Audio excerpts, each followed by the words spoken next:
Trump has repeatedly threatened to prosecute Joe Biden, Kamala Harris, Barack Obama, Liz Cheney. Maybe it's not smart to run an election where you have no vision, no record to run on. Do you believe you're just that the call the other side names? The chairman of the DNC called it straight up BS. The working class of this country is angry, and they have a reason to be angry. And what Donald Trump did is provided an explanation. On top of the economy, on top of the price of gas, on top of the inflation. That's why they voted for President Trump. Trump has repeatedly threatened to prosecute Joe Biden, Kamala Harris, Barack Obama, Liz Cheney, Nancy Pelosi, Adam Schiff, General Mark Milley, Manhattan DA Alvin Bragg, New York AG Letitia James, and that's just some of the people he has talked about. Do you support him using the Justice Department to go after the people who disagree? He didn't do it his first term. What I support is stopping. Right, but this is a second term. What I support is stopping this lawfare, stopping this political targeting, political cases. We all know the Fani Willis case, the Alvin Bragg case, and the Jack Smith cases were all driven by politics. The American people understood it. That's why they had this overwhelming win. One of the reasons this overwhelming win for President Trump.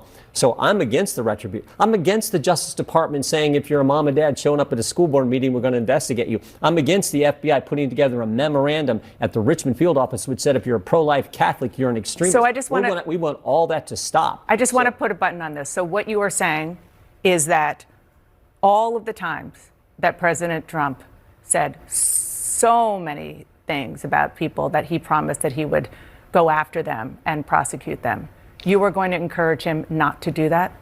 Well, all I know is what he didn't do. That. I know, but we're talking about lock her up. You know, he's talking about his opponent in 2016, Secretary Clinton, talked about lock her up. He didn't do that. He didn't go. But the Democrats went after him. I know, but I'm talking about Donald Trump's second term going forward. Since then, he has said many times. I don't think any of that's going to happen because we're the party who's against political prosecution. We're the party who's against going after your opponents using lawfare. In fact, I think this is one of the issues that the So it was just a campaign rhetoric? It wasn't real? Well, I think he's pointing out what's going on. The retribution. Actually, Liz Cheney on January 6th went after President Trump, said things that weren't accurate, I think, in their report. The other individuals he's talked about have been part of this retribution going after President Trump. Never forget, it started clear back before he was in office. They spied on his campaign in 2016. But I am not talking about... For 8 years, they've been going after President Trump. He won. He sure did. He won big. He won big. So my question, and what people want to know, is what he is going to do. I think he's going to do. Just for example, 2 days ago, he called for investigations into anyone spreading rumors. I think he's going to secure the border. I think he's going to get rid of this crazy inflation that's hurting middle class and working class families, hurting our economy. I think he's going to get back to common sense energy policy. I think he's going to focus on protecting the First Amendment. I mean, think about this. Did you ever think you would see Donald Trump, Elon Musk, RFK Jr., and Tulsi Gabbard on the same team? They were on the same team because of the attack on free speech, the attack on the First Amendment. He's going to focus on those things that the American people elected him to do. There were false claims about election fraud when Donald Trump lost. This time, Donald Trump won, and you think the election was free and fair. Do you see there's a little bit of a... No, I think the Democrats got to ask, why did we go from getting 81 million to getting 70 million? What happened to those 10 million people? Maybe they need to. Maybe it's not smart to run an election where you have no vision, no record to run on. Do you believe that the 2024 Do you believe that the 2024 election was free and fair? I do. And why was it different from 2020 when he lost? Is that the only difference? No, there were concerns about 2020 with all the mail-in voting that happened. You know, Pennsylvania had like 2-point-something million mail-in ballots come in without any signature verification, which was required under Pennsylvania statute. So there were all kinds of concerns with how the 2020 election was carried out. But there was absolutely the biggest question Democrats need to be asking: what happened to the 10 million voters that Joe Biden got that didn't come out for Kamala Harris? A bunch of them. President Trump's numbers were right up where they were in 2020, but the Democrats were much lower. I think it's because they had no vision, no record to run on, and they just wanted to call everyone names. Turns out when you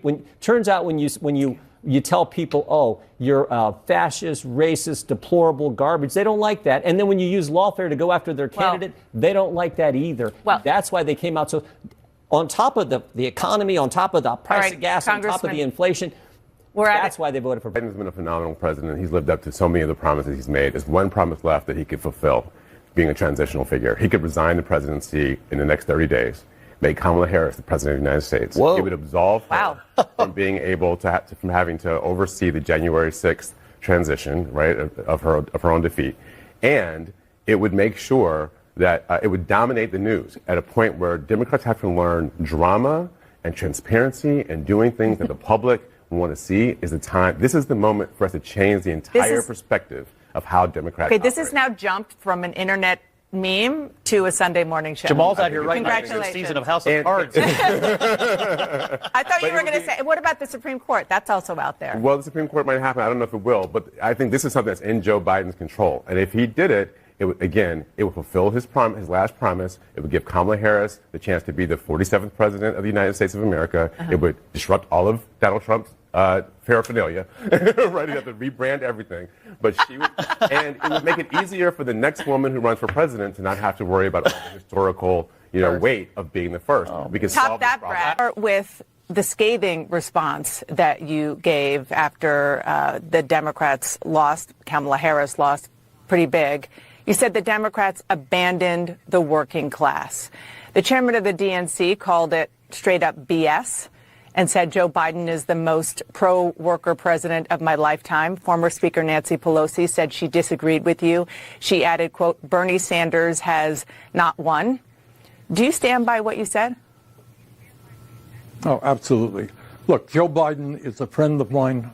I've been proud to work with him on an agenda which has been very strongly in favor of the working class. Biden promised to be the most progressive president since FDR. In many ways, on domestic issues, I think he kept his word. But here is the reality. The working class of this country is angry, and they have a reason to be angry. We are living in an economy today, Donna, where the people on top are doing phenomenally well, while 60% of our people are living paycheck to paycheck. 25% of elderly people are trying to get by on $15,000 a year or less. We have the highest rate of childhood poverty of almost any major country on earth, and parents all over this country worry that their kids may have a lower standard of living than they do. That is the economic reality. And what Donald Trump did is provided an demographics here. I mean, Trump got 1 out of every 3 voters of color. No. Yeah. 1 out of 33%. No. Really? Yeah. When you say color, you mean like black, brown, everything? Oh, well, I think that, people have different issues that they care about. And I think that there's nobody out there that's a single issue voter. I think some of this is a backlash to race and gender and identity politics. But, man, most people, they just care about keeping food on their table and keeping a roof over their head. And I think sometimes people forget about that. I think that they forget about, the working class. And for whatever reason, Donald Trump speaks to the grievances of the working class in a real way. And I keep telling folks, people will forget what you did. They'll forget what you said, but they'll never forget how you... I hate them so much. And I really think they deserve it. And it's not just that they lie about everything. It's like they lie about everything, and then they have the nerve to morally judge us. Like, if you just watch even just the last few weeks of the Trump election, they're not in the business of reporting the news. They're totally just in the business of making you feel like you're a bad person if you don't fall in line with the regime. Just spot on with what he was saying, because on election night, when it was clear that Trump became the president-elect, here is Stephanie Ruhle saying exactly and doing exactly what Dave Smith just said. Watch this. We have now let misinformation become the accepted information. It has washed over us. Elon Musk, he buys Twitter, and then he uses it almost exclusively to be a propaganda machine, and we've accepted it. We've accepted a narrative that despite an actually great economic recovery, the vibes don't feel good. So we want to reject it and get something else.